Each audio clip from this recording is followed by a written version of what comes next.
All right, welcome to another episode of Warrior versus Zombie. And as always, I have an amazing warrior guest to share with you today, Kris Miller.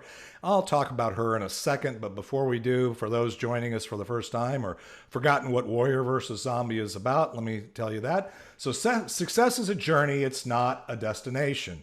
As warriors, we all have a history of ups and downs, wins and losses that all are part of making us who we are up to this point and provide a foundation for our path forward. We all battle our inner zombie as well as those zombies in our world. And in each episode, I interview warriors from who are aspiring leaders from all walks of life, entrepreneurs, artists, health practitioners, business owners, literally any inspired leader that has a story to tell. These warriors have a cause, they have unique value, and a vision that goes generations into the future. And today's guest is absolutely no exception. Kris Miller is an amazing warrior and has a vision of a world where people celebrate their lives when they retire. That's a great vision. Kris is a teacher, speaker, and best-selling author. Her unique value is financial freedom, second chances, and how to thrive in an uncertain economy. That's pretty timely here.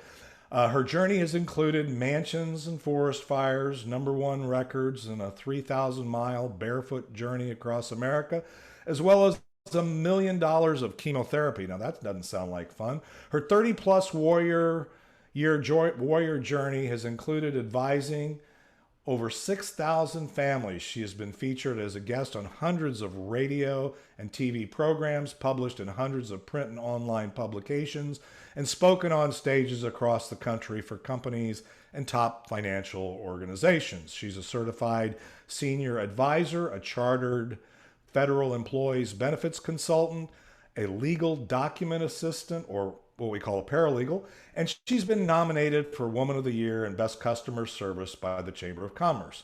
Finally, Kris is the Money Maestro. She's written several #1 songs and author of the #1 bestseller, Ready for Pre-Retirement, Plan Retirement Early so your money is there when you need it. Miller, welcome to Warrior versus Zombie. Thank you, David. It's an honor to be here. Thank you. Wow, impressive. I can't wait to hear your story and some of the things. There's lot of eclectic, but yet very clear things that have happened in your journey, and we'll talk about that after we take a quick break. But so you got up early today, right? You're in Southern California. Do I have that right? That's right. I'm in Winchester, California, right over the hill from Palm Springs and kind of an hour and a half from San Diego. So is the area you're in kind of rural, or is it more like Palm Springs, which is the Palm Desert, but it's very it's like an oasis.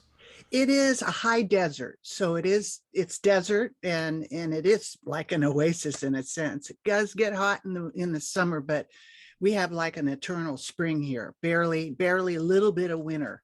Pretty comfortable most of the time. So is it very dry It there is and very everything? dry. Yeah, we're in that drought, and the drought just keeps going on. That's the problem. We have rain. It's like, woo, right? Have a bucket and collect it.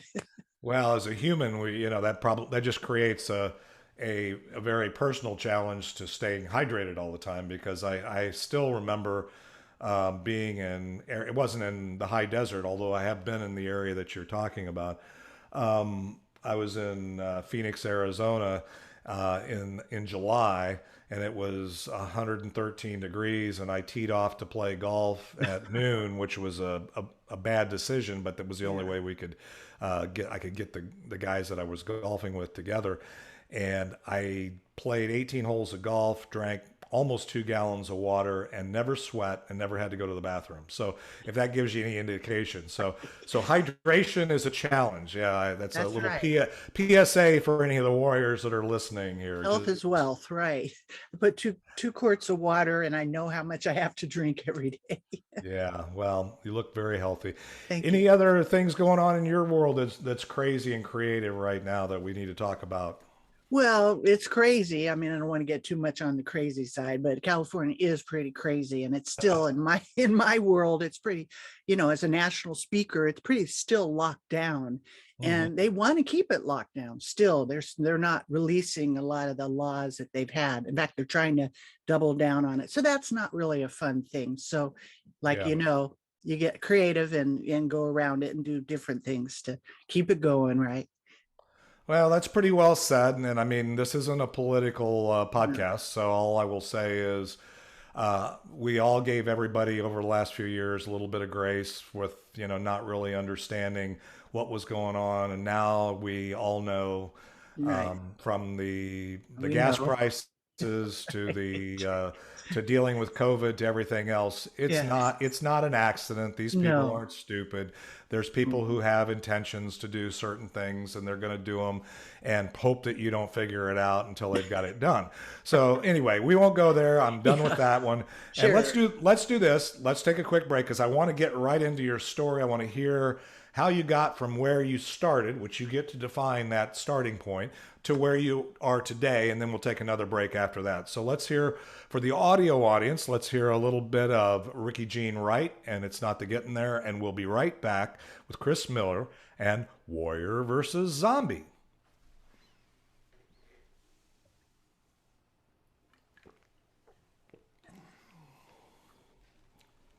All right, we are back.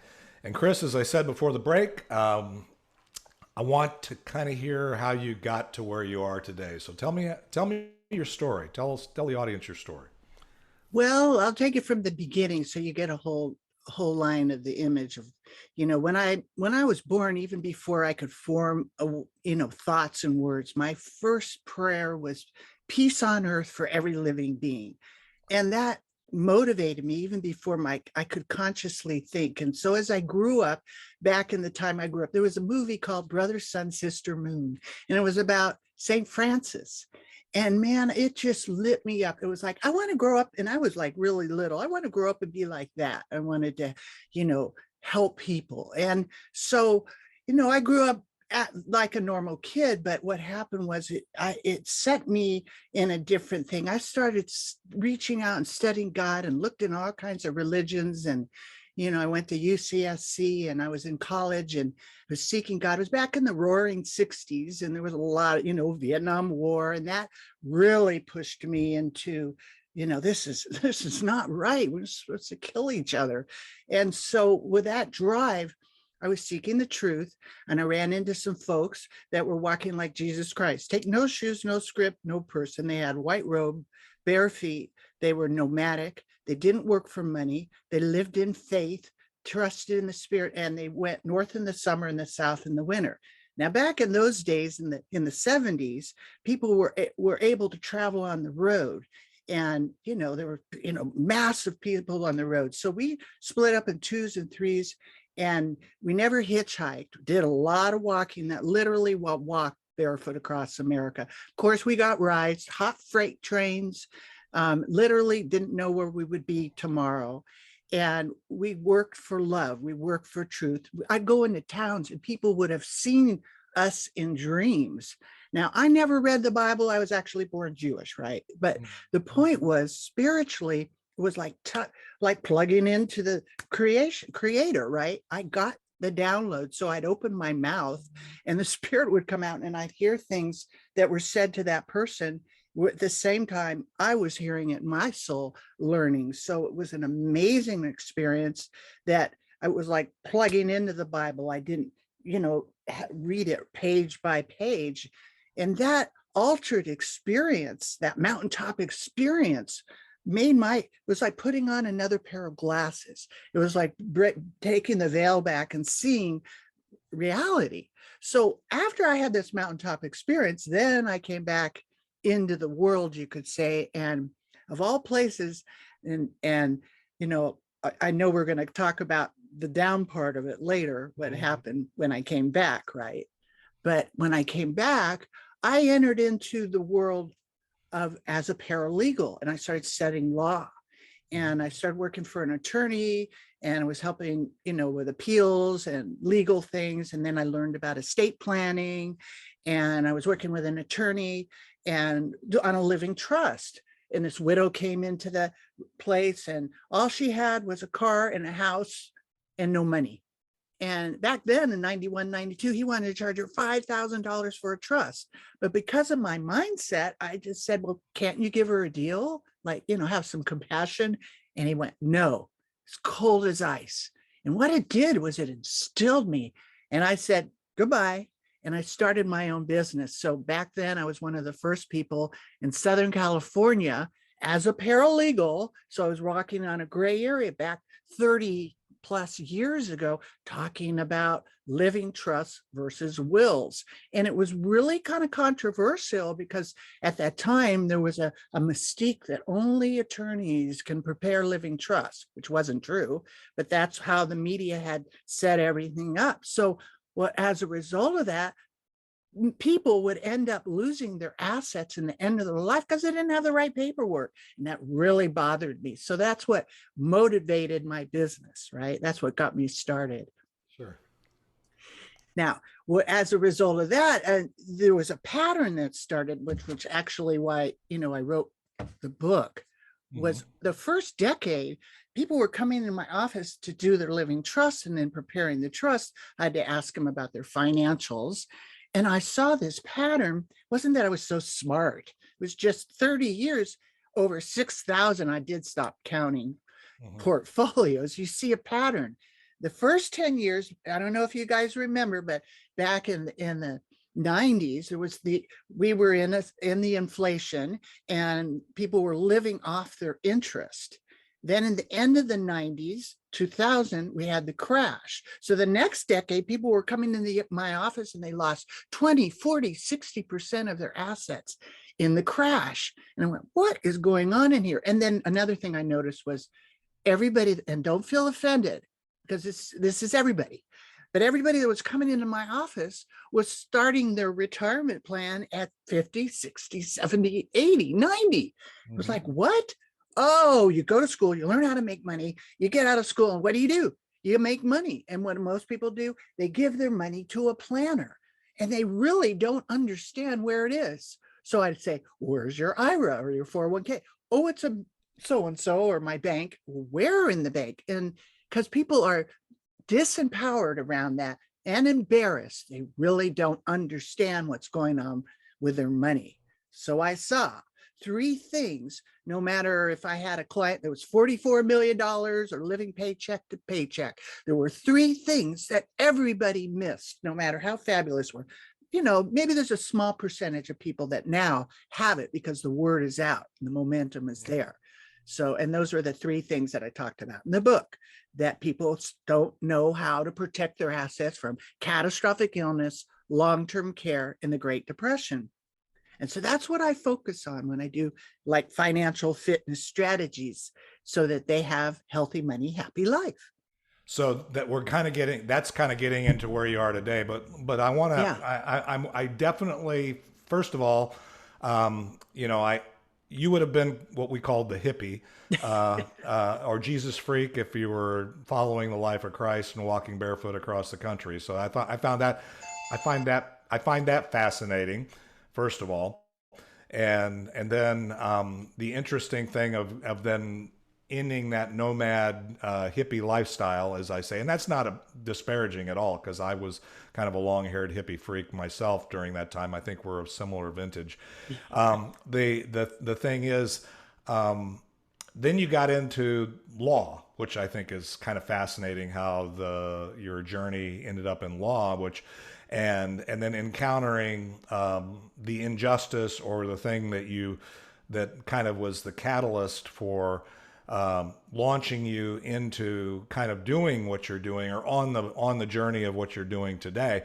Let me ask you this. So what were the bumps in the road, or what were the zombies that you encountered in making that transition, or as we're doing some of the things? I know as every warrior, including myself, there's things that you've had to overcome, either go over go through, whatever those are. So what, tell me a couple, Yes. tell us some of those things. Well, to pull back the curtain, it did take me a lot of years to feel comfortable to share the story, but and then I missed the piece of when I came to from the mountaintop coming back into studying law. Well, why was I studying law? So to go back down into the zombie zone, I'm also a singer songwriter. I'm on a record label in Nashville, even during this time now. But at that time, I had gone to Hollywood and I had an a cappella choir, and it was literally some of the sisters that were walking down the road, and we used to sit around the campfire, had downloaded hundreds of songs, and God said, go to Hollywood, make a record. Like, what? And I fought it for a number of years, but we went, 7 of us, white robe, bare feet, knocked on the record label door, sang live, got a record deal. We're given a mansion to stay in. We had, vans. We were on TV, radio, cut record. It was about to launch. Everything was going my way when all of a sudden the ego monster came and got me. And I got arrogant. I stopped giving God the glory. I started doing what, the story of what happens to people with fame, vanity. Vanity got me, ego got me. I thought I was so cool because I was the leader of the choir, and all these songs are coming through, and look how cool I am, and I'm on TV. All of it got me. And then I started doing things I'd never done. See, I had put the robe on almost 18, so 17 3/4. I hadn't had really a lot of life experiences. I was really kept back. And so I had never done any, wasn't drinking, I wasn't doing any drugs. But when I went into Hollywood, I started doing drinking and drugs. I lost the robe. I lost my voice for 10 years. I lost the joy of the Lord. I couldn't even smile. I ended up homeless. I ended up on drugs, and I couldn't stop, even though my arrogance said, oh, I can stop whenever I want to, but I was homeless. And as a result of that, I would get arrested, and then I get released. And that was back in the days when they used to hold, keep the laws. And then I'd get arrested again and released. Finally, I ended up in prison. I actually did time in a fire camp and fought fires. And during that time, I had, got on my knees again, had my Jesus moment, and was writing songs in prison. That's where I studied law. And that's why, because I was my own, I was my own attorney. And I was, working on all the injustice, even doing the crime. There was so much fraud inside of the system against that, I had to be my own attorney. And as a result of that, I became a paralegal. And that was where I hit the bottom. And I hit the bottom, had my Jesus moment. And at Jesus moment, I said, I'm not going to do that anymore. And when I got out, I started brand new from the bottom, worked at a gas station. It was kind of like my first job ever. And then worked my way as a paralegal and found myself in a place because I was here to serve. And it really wasn't about, really took me a couple decades to realize like, oh, I could make money in what I was doing. I was really about helping the people and how I could serve. Wow. Okay. So I'm so glad I asked that question because I got to tell you, wow. I mean that I didn't know that. I don't think we in our previous discussion we even got there, and that is so powerful because that tells me so much, and I think tells the other warriors so much about who you are and not only where you're going forward, but why you're doing some of the things and the unique value you provide. You've been in the system. You've understand. You said some things that we don't even have time to drill down on about. That's back when we kept the laws. That's when we actually enforce the laws. Again, you're in California. I'm in Texas. We don't have to get political. All I can say is, again, we've seen things. We know things because we've seen things, right? I mean, we see the things. So that's so brilliant. So wow. The chemotherapy thing you didn't hit on. So what's that about? That's got to be a zombie in your It is a journey as well. zombie. Well, it's a family story. It's a personal story of my Hmm. mommy. And it's so hard because she empowered me. Otherwise, I'd be crying right now, really, seriously, because she came up to me one day and she said, honey, and she had a big tear in her eyes, here. And she's like shaking and holding this paper. And I go, what's wrong, Mom? And she goes, here, I want you to share this with your clients. And I looked at it, and it was a bill from Stanford Hospital for 5 days of chemo, $90,000. And she had chemo 5 days a month for a year. So $1 million is not a lot of money. And back in those days, most people don't have catastrophic illness protection or long-term care protection. And my family didn't. My dad was a genius. He went to Caltech, and Einstein was actually one of his teachers. He was a genius. He was a brilliant man. He was very successful, and, made multi-millions. And thank God he had the money to be able to have comfort for my mommy. But she had the cancer for 10 years, and it was constant, this kind of chemo, and then it went to the liver, and then it went to this part of the body. It was and they only gave her a year to live. Don't listen to your doctor. She just prayed, and her will to live went 10 years. So she went through 10 years. They went through millions of dollars. I'm grateful they had it, but I learned a lot of hard lessons there. And there's nothing more emotional, than having your family go through it. Now, I talked about it in my business, but it really never connected until it was my own family. And now that's just part of the flame that when I talk to people, the living reality of what I've learned and the preparations that people have to do, it's part of what I do, right? The thing I love so much in talking to warriors every week, and I talk to many, many warriors throughout every week, not just on this podcast, because I run a large networking group. I'm in the Be Connected community. I have the opportunity to hear stories like this.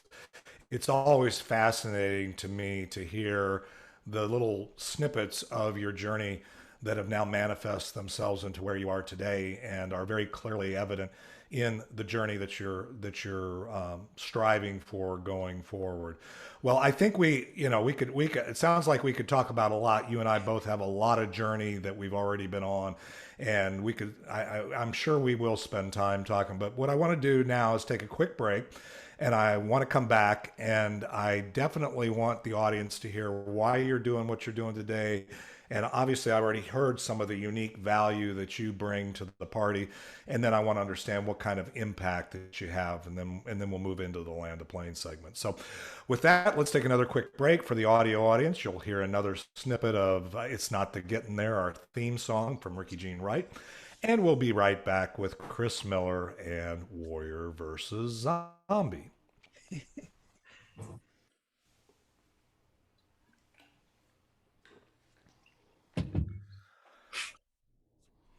Wow. Okay, Kris, that was crazy. So we're back, and I'm just blown away. There's so many things, little aspects of your journey that paint a picture that I didn't have before we started this. So I'm thankful that you're authentic and willing to share some of those things. I think a lot of warriors will listen to this and realize that they've made their own mistakes. They've had their own thing. They've got their own zombies between their ears, and they've got their own challenges in the world that they're in. But I don't know that there's a whole lot of them that are in prison or have been have gone through some of the things you've gone through. So thank you for sharing that. Again, I'm very grateful.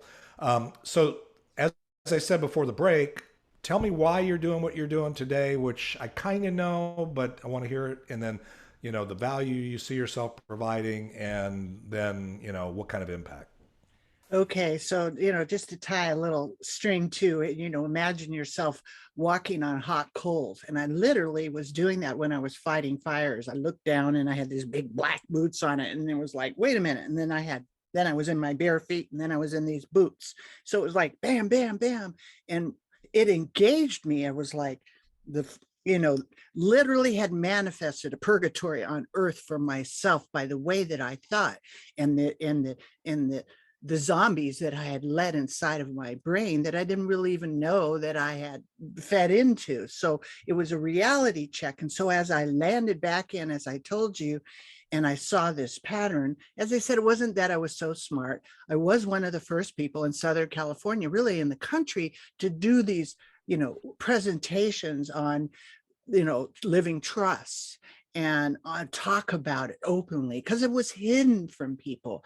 And then as a result of that, by the by talking to thousands of people, that's where I saw like a boat that we were just trying to get to the other side of the lake, and there were all these zombies or alligators that were trying to get us. And the three main ones that I saw was and I see it as a spiritual thing. It's not just, I'm talking about money, but money is an energy. And so it's really how you look at it and how you plan it.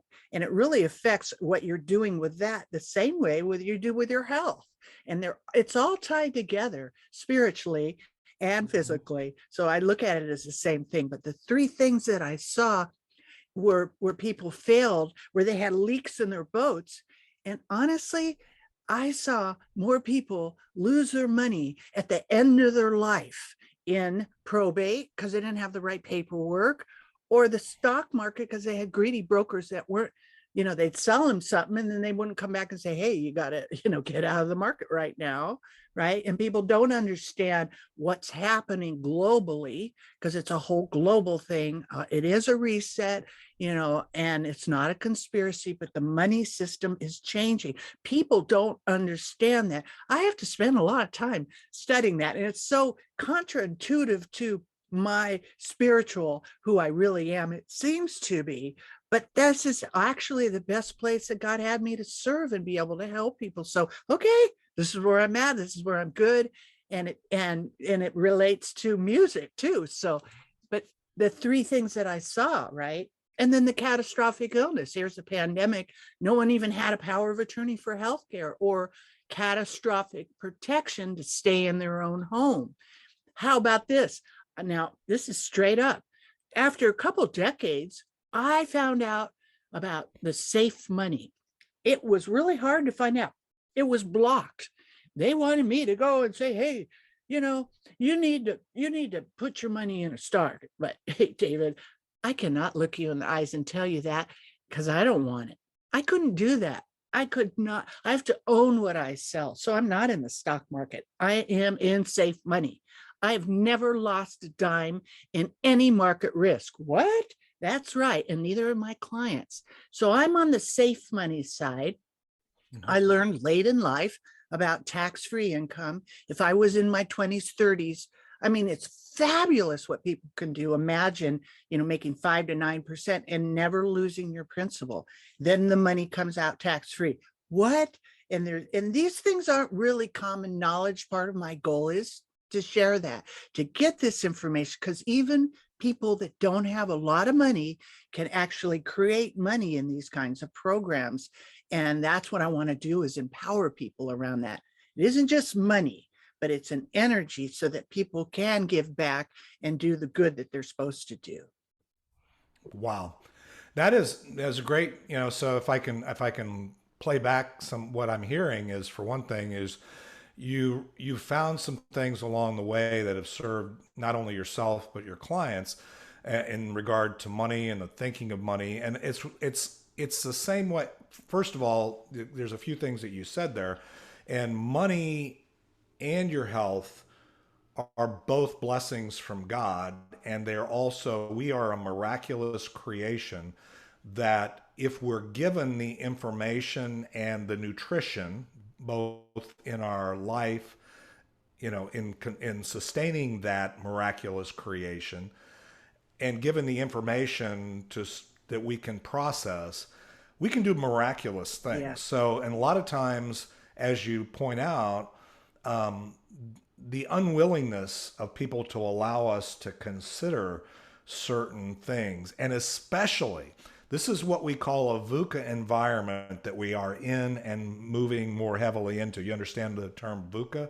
It's volatile, uncertain, complex, and ambiguous. And it's hard to, that's a military term, by the way. That's Okay. actually a legitimate, you can look it Yeah. up. Yeah. And I've been sharing that with people right now because I went through the gas crisis back in the day with Jimmy Carter. Yep. I went through it. My first mortgage on my house was, I think, my mortgage rate was like 14%. The inflation was, you took on as much debt and spent any cash you could because it was worth half of what it was, a few years later. I mean, the rule of 72 works both ways. And so there's all kinds of things that I learned through that process that now my 5 millennial children and a lot of warriors are like, okay, you've never experienced this. They've never seen Right. what we're going into. So Yep. so having people that have a passion and are willing to share that, like yourself, is an amazing unique value that I see you bringing. So what is your goal as far as impact? I know you want to give us, are you I know you wrote a book. Tell me a little bit about that and what kind of, why you did what you're doing to have the impact you want to have.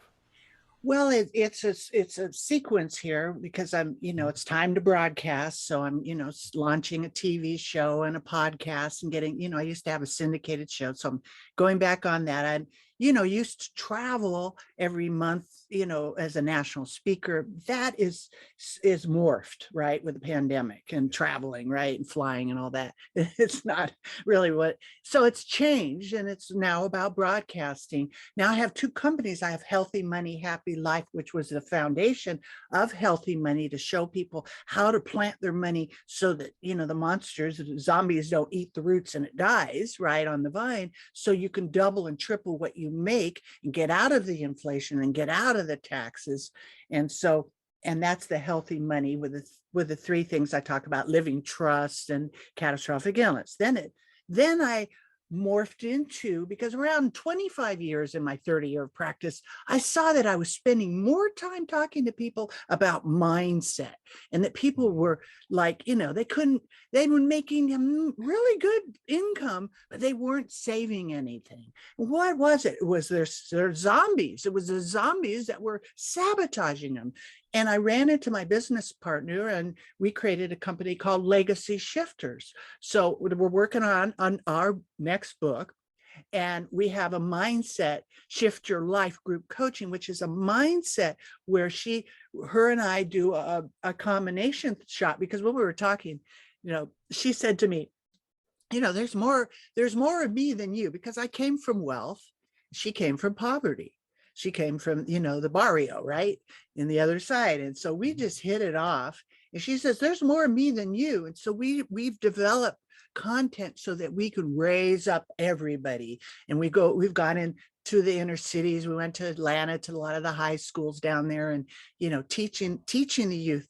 And so my end game is Shifting Legacies, which is our nonprofit, when that is my legacy. Because my children, I don't have children in the flesh, but because of that, the whole world is my children. So I feel this responsibility. I can't just, I could stop working. It's fine. But the assignment on me is like, I owe so much. So that debt, right, is driving me. It gets me up at 5 a.m. to give back. And so I'm starting to broadcast. It's morphing into the book and these programs that we can teach the youth and teach, growing youth, big people that are still kids, about healthy money and legacy mindset, so they can live their legacy now instead of it something that happens when they die. Be a living legacy. So it's a shift, and showing people how to have the mindset shift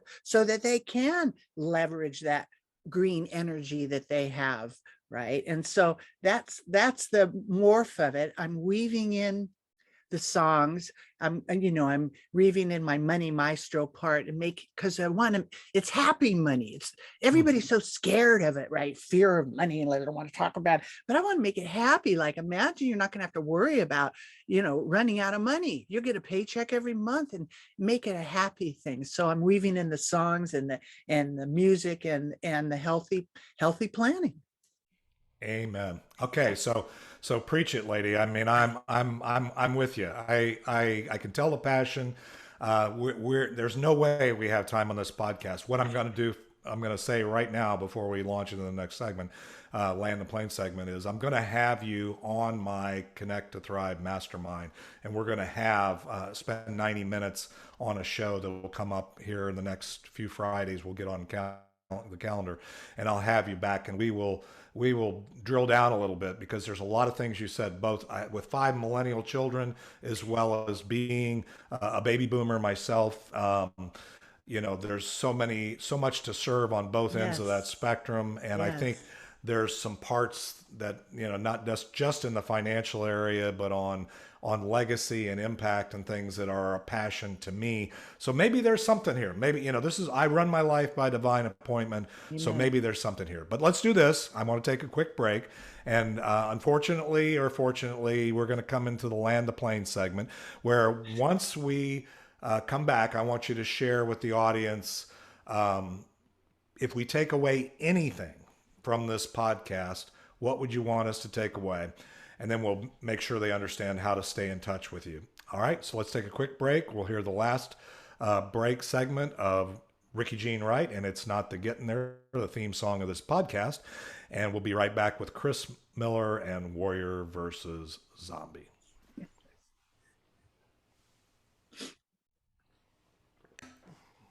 All right. Well, I don't know how long we've gone, Kris, but it's been moved so fast, and I there's so much more to talk about. But as I said before the break, share with the audience, share with me, if we take away anything from this, what one, two, or three things do you want to make sure we don't forget? Well, I this really helps me, and I know it'll help a lot of people because a lot of people are going through depression and zombie this and zombie that, right? Right. Here's a tip that you can take home and do right now. And this is how I get through, because I got zombies too. It's not like they go away. You just know how to manage it, right? And it works. And I make myself do this. So when I get up in the morning, before I land my feet on the ground, I think of at least five things I'm grateful for. Gratitude. Gratitude is the attitude that will give you the latitude and the view to above the zombie conversation. It lifts you up. And sometimes maybe it's hard to find something. You get caught in a zone, right? And you're kind of just driving in faith and just trusting that it's going to work out. Trust the spirit. But find five things you're grateful for. Maybe you don't find it just, well, you're breathing, you have a bed, you can eat, you have food, you're warm, right? And then it morphs. It starts to multiply.